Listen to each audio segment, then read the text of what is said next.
بسم الله الرحمن الرحيم والحمد لله رب العالمين وصلى الله وسلم على سيدنا محمد النبي الأمي وعلى آله وأصحابه أجمعين اللهم علمنا ما ينفعنا وانفعنا بما علمتنا وزدنا علما نافعا يا كريم.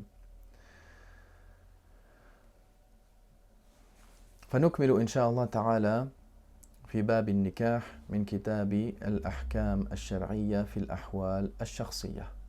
On continue, Inch'Allah Ta'ala, le cours dans le mariage du livre Al-Ahkam al-Shar'iyya fi al-Ahwal al-Shakhsiyya.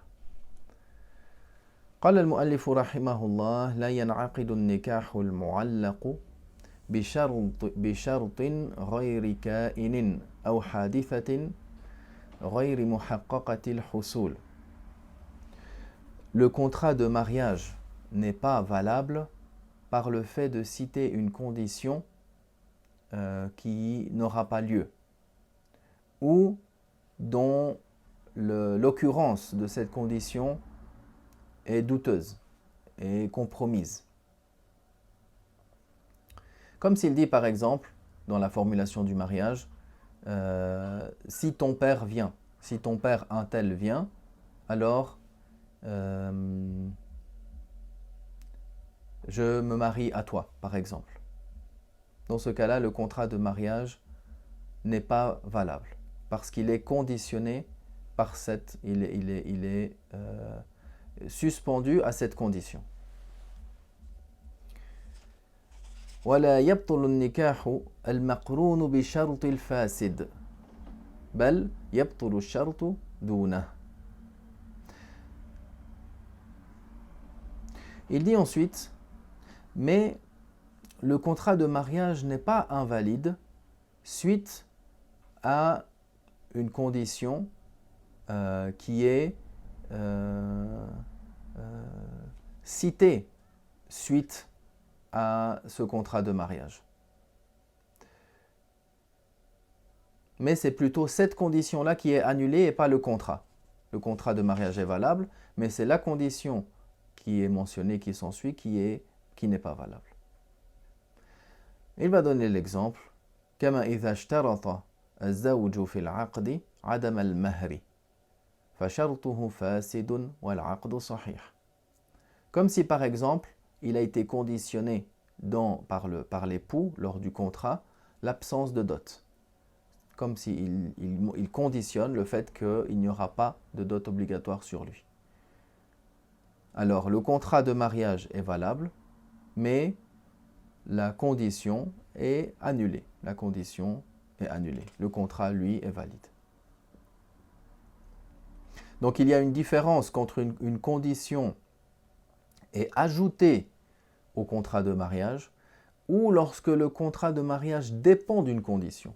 Il est conditionné par quelque chose qui va arriver ou qui pourrait ne pas arriver, comme on l'a cité. Donc dans le premier cas de figure, si la femme elle dit, parce que selon l'imam Abu Hanifa, avec des conditions, la femme peut se marier elle-même, mais avec des conditions vraiment très, très strictes, surtout à cette époque-là. Si la femme dit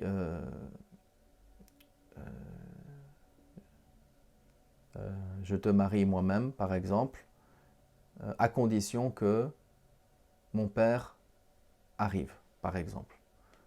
Ça, le contrat de mariage n'est pas valable. En revanche, dans le deuxième cas de figure, lorsque une condition est annexée au contrat de mariage, comme on l'a cité, le fait qu'ils disent, le fait que l'époux, dans le contrat de mariage, dans la formulation de contrat de mariage, comme s'il dit, j'accepte le contrat de mariage à condition qu'il n'y ait pas de dot. Alors ici, le contrat de mariage est valide, mais la dot, c'est la condition, qui est l'absence de dot, qui tombe, qui est annulée. Mais le contrat est valide. قال لا ينعقد النكاح المؤقت على الصحيح كنكاح المتعة. Le contrat de mariage à durée déterminée n'est pas valable, tel que le contrat de la mut'a.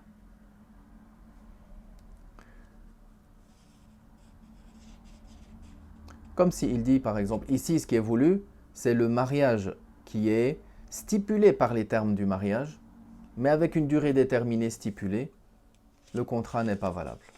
Comme le mariage de la mut'a. قال نكاح المتعة هو أن يعقد الرجل عقدا على امرأة بلفظ المتعة وهو باطل لا ينعقد أصلا وإن حضره الشهود ولا يتوارث به الزوجان. Alors il dit maintenant concernant le mariage de la mut'a. Le mariage de la mut'a, c'est avec une formulation qui n'est pas une formulation avec les termes du mariage, mais avec les termes de la mut'a. Alors comme il va le mentionner, celui-là non plus n'est pas valable. Le mariage donc de la mut'a, qui est le fait par exemple que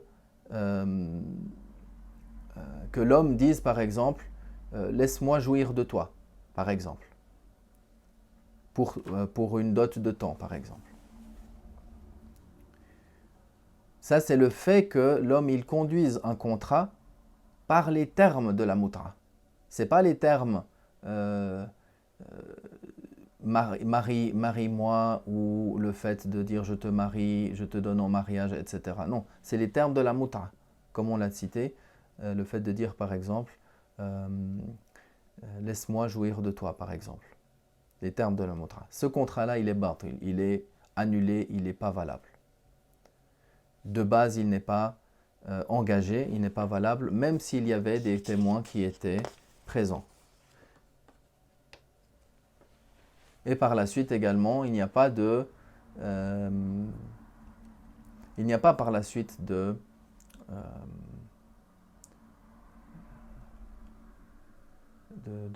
il ne s'ensuit pas de quelconque succession entre les deux époux. Il n'y a pas de règles, les règles de succession ne seront pas non plus appliquées entre les deux époux suite à ce contrat qui est d'office et d'entrée pas valable. Walhamdulillah wa sallallahu wa sallam ala rasulillah.